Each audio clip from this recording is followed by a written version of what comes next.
Olá, esse material faz parte do antigo curso de formação de peritos judiciais, onde eu ensino desde como se cadastrar como perito judicial até a última fase de atuação do perito no processo judicial. Assista o vídeo aí, no final tem um detalhe para te contar.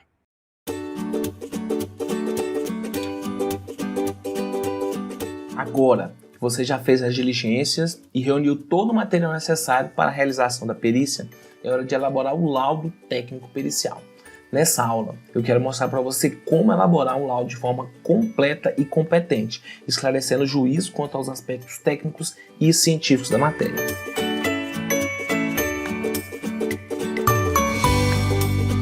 O laudo pericial é o documento que irá embasar a decisão do juiz quanto aos detalhes técnicos da matéria que estará sendo decidida. O juiz constrói a sua decisão a partir do confronto dos pedidos com as provas, as normas legais, a doutrina e a jurisprudência. O perito deve construir o seu laudo também com base nos pedidos que justificaram a prova técnica, as normas legais, normalmente aplicáveis aos casos congêneres, sem fazer juízo de valor ou decidir entre elas. Se houver divergências doutrinárias ou jurisprudencial que possam implicar em mais de um caminho, deve-se indagar o parâmetro a ser utilizado na aferição. O perito, quando referir que a doutrina de sua ciência entende desta ou daquela maneira, deve indicar as fontes da forma mais completa possível. Assim como o juiz, não é possível simplesmente afirmar genericamente que a doutrina ou a jurisprudência agravária sua tese, não pode o perito fazê-lo. Indicar as fontes é imperativo para ambos. Ao perito não cabe a fixação de conceitos, mas apenas a aplicação dos conceitos já estabelecidos em sua ciência ao caso concreto. É incorreto ao perito afirmar que a vítima merece ou desmerece indenização ou adicional X ou Y, e sim que ela possui ou não possui incapacidade em tal grau, ou teve prejuízo de Z, ou não emergiram prejuízos do fato, etc. Para decidir, o juiz percorre um caminho que vai desde a tomada das alegações, a seleção da matéria controversa, a tomada das provas, a análise crítica das provas produzidas até a conclusão. O perito deve proceder do mesmo modo. Ler as alegações das partes, constante tanto na petição quanto nos quesitos, e também do juiz, quesitos do juízo. Estabelecer, a partir daí, as hipóteses, quais os exames e inspeções que precisará fazer para confirmar ou afastar as hipóteses, realizar os exames e inspeções com o máximo de diligência, sem preconceitos e com rigor científico, para não contaminar os resultados. Relatar a pesquisa e os resultados de forma objetiva. Ele deve narrar todo o caminho que percorreu até chegar ao resultado, os exames que fez, as hipóteses que acolheu, as hipóteses que restaram infirmadas, os supostos na doutrina que levaram ao acolhimento ou à rejeição das hipóteses e etc. O laudo apresentado ao juiz deve ser objetivo e conciso. Laudos extensos correm o risco de não serem lidos e, portanto, não servirem para o seu fim, que é auxiliar a decisão do juiz. A linguagem utilizada no laudo precisa ser simples e direta, evitando excesso nos usos de termos técnicos. Nesse ponto, cabe importante observação. O laudo não pode ser escrito em linguagem técnica, uma vez que juízes e advogados a quem se destina o laudo não entendem os termos técnicos de cada profissão e, portanto, não ficarão suficientemente esclarecidos sobre a matéria que está sendo demandada. Por outro lado, é preciso lembrar que o laudo é um documento oficial que será acostado no processo e, portanto, não deve conter coloquialismo ou termos informais. É preciso saber que usar uma linguagem simples não irá de modo algum desvalorizar o conhecimento do perito. Na verdade, um trabalho que pode ser lido e entendido por qualquer pessoa irá permitir o completo esclarecimento que se procura e cumprir o seu papel, que é de auxiliar a justiça. O perito deve tomar bastante cuidado para não se deixar levar pelo teor dos quesitos e opinar sobre algum assunto que tenha cunho unicamente jurídico. Caso tenha alguma dúvida, verificar profundamente se a resposta solicitada pelo quesito é assunto técnico, científico e se tem relação com a perícia.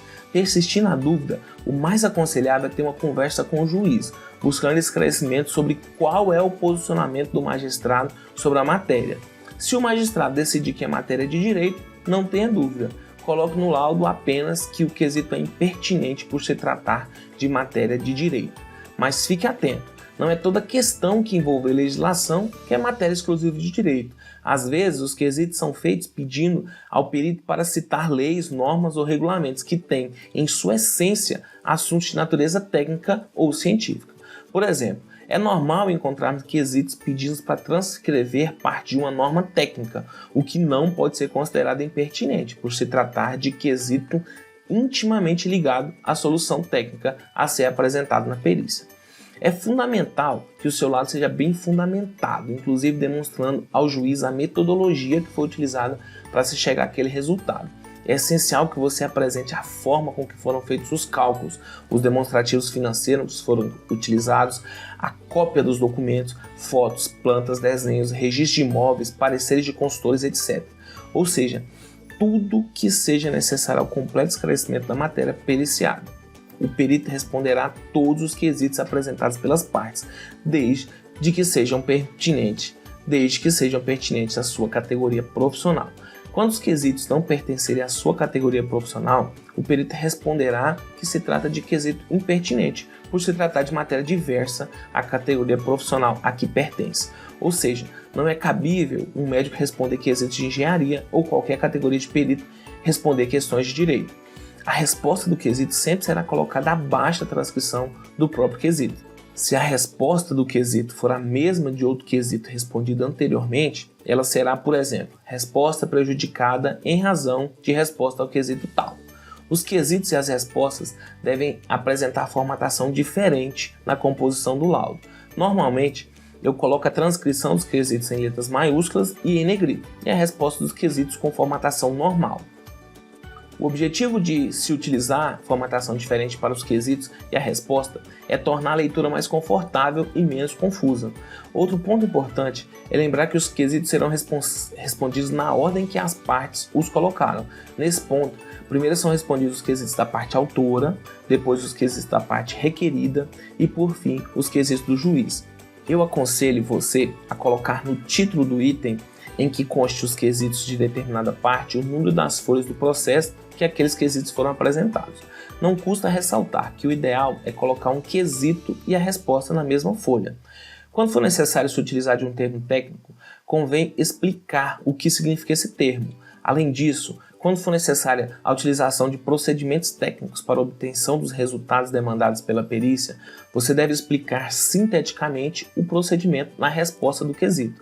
Caso seja necessária uma longa explanação de como foi feito o procedimento, o ideal é apresentar a conclusão na resposta do quesito e colocar as explicações mais longas e detalhadas em um anexo, devidamente referenciado no corpo do laudo, sendo permitido inclusive que sejam transcritos trechos da bibliografia consultada para fundamentar a conclusão técnica. O laudo é uma prova dentro do processo, assim como são os documentos e as afirmações das testemunhas. Por isso, o laudo deve dar um parecer conclusivo sobre a matéria técnica elidida, evitando-se colocar mais de uma tese ou ótica como a mais adequada à solução dos fatos, porque tal procedimento irá, na verdade, confundir as partes e promover debates desnecessários, dificultando o julgamento do juiz. Os laudos que não são claros e conclusivos geram debates desnecessários entre as partes, levando o processo a se arrastar por anos, gerando prejuízo e quebrando com o princípio da razoável duração de um processo. Uma afirmação técnica clara e concisa é o que se espera do perito nomeado, visto que um laudo com apresentações vagas revelam falta de segurança e conhecimento do perito. O laudo deve ser elaborado de maneira a torná-lo irrefutável e invulnerável à contestação dos assistentes técnicos das partes, pois é dele que deve vir a fundamentação técnica da sentença que será proferida pelo juiz. Para que isso aconteça, é fundamental que o perito faça competente uso da técnica científica apropriada ao caso, explicada com base científica e de modo claro. Lembre-se, no laudo devem estar os esclarecimentos das dúvidas já existentes no processo e também das dúvidas que surgirem no decorrer das diligências. Se o laudo não for suficientemente esclarecedor para as partes, elas têm o direito de impugnar o laudo, requerendo a nomeação de um novo perito e solicitando uma segunda perícia, que versará sobre o mesmo objeto da primeira, nos termos do artigo 480 do CPC. Do mesmo modo, se o juiz entender que o laudo não elucidou de modo claro e inequívoco a matéria técnica periciada, poderá determinar a elaboração de uma nova perícia, mesmo que as partes não tenham requerido. Ou seja, um laudo pode ser impugnado quanto à falta ou excesso de informações. Por isso é preciso empregar toda a diligência na elaboração dessa prova. Então, deu para entender que um laudo é um documento completo, composto de início, meio e fim. O início do laudo é a apresentação das partes, um breve resumo da demanda. O desenvolvimento do laudo deve demonstrar a metodologia aplicada e a resposta aos quesitos. A conclusão é a finalização do laudo, demonstrando de modo conciso e inequívoco as conclusões técnicas que o perito chegou após a análise da matéria periciada. As explicações técnicas mais longas, as memórias de cálculos, os exames, os relatórios de vistoria devem ser colocados como anexos ao laudo técnico pericial. Tendo o laudo pronto, é comum o perito enviar o laudo aos assistentes técnicos para apreciação. Essa é a oportunidade que os assistentes técnicos têm de fazer alguma crítica ao laudo antes de o mesmo ser acostado ao processo. Se as críticas forem construtivas, o perito pode adequar o conteúdo do laudo. Por outro lado, se o perito não considerar as contribuições dos assistentes técnicos pertinentes, ele assinará o laudo e procederá à juntada dos mesmos aos autos.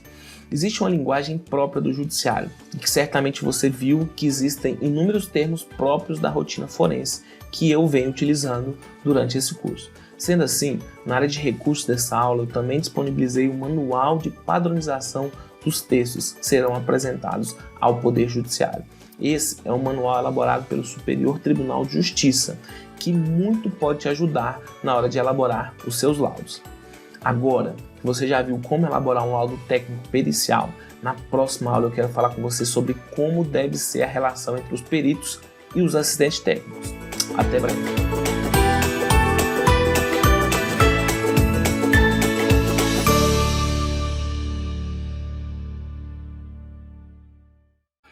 Esse curso ele está sendo disponibilizado gratuitamente aqui no YouTube, você pode procurar no canal, tem vários outros vídeos. Por quê? Porque a gente gravou uma versão com qualidade superior desse curso, com mais detalhes, explicando todo o procedimento, desde quem pode ser o perito judicial, como se cadastrar, o que o perito judicial faz, o que ele deve fazer, o que você deve fazer quando for impugnado, o que você deve fazer para elaborar sua proposta de honorários. É o curso mais completo de perícia judicial que existe no mercado, agora disponibilizado numa promoção muito especial para você. Então clica no link aqui que está na descrição do vídeo para você conhecer mais sobre esse curso e eu te vejo lá dentro do curso. Um abraço.